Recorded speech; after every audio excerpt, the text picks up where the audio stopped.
সারাটা ওয়ার্ড আছে ঘুরলাম।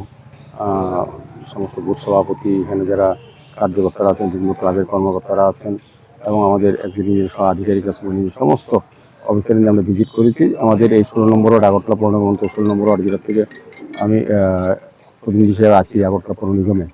তো বিভিন্ন সময় আমরা প্রয়োজনীয়তার লক্ষ্য রেখে এবং মানুষের সমস্যাকে আলোচনা করে আমরা প্রায় অধিকাংশ কাজ সম্পন্ন হয়েছে। কিছু কিছু গলির রাস্তা বাকি আছে বা মেনটেন্স করা, সংস্কার করার দরকার আছে, সেই হিসেবে কাজ চলছে। এমনিতেও রামনগর এই 16 নম্বর ওয়ার্ডে বরদলি বিধানসভা অন্তর্গত 1, 2, 3, 4 এই সবগুলিতে কভার দিনে কাজ চলছে, প্রতিযত কাজ করছেন। আমাদের আগরতলা পৌর নিগমও বিভিন্ন গলিগুলি সংস্কার এবং নতুনভাবে কাজ করা শুরু করেছে।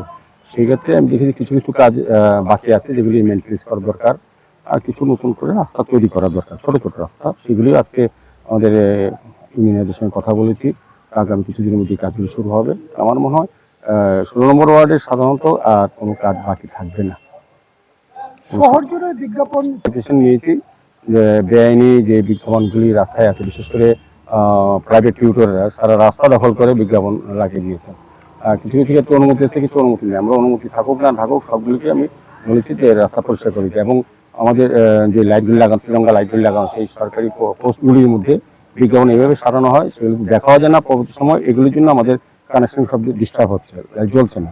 এই জন্য সিদ্ধান্ত নিয়েছি আমরা এই 2-3 দিনের মধ্যে সমস্ত শহরে এই হোর্ডিং, বেআইনি বিজ্ঞাপন সমস্ত কেটে নিয়ে যেতে হবে।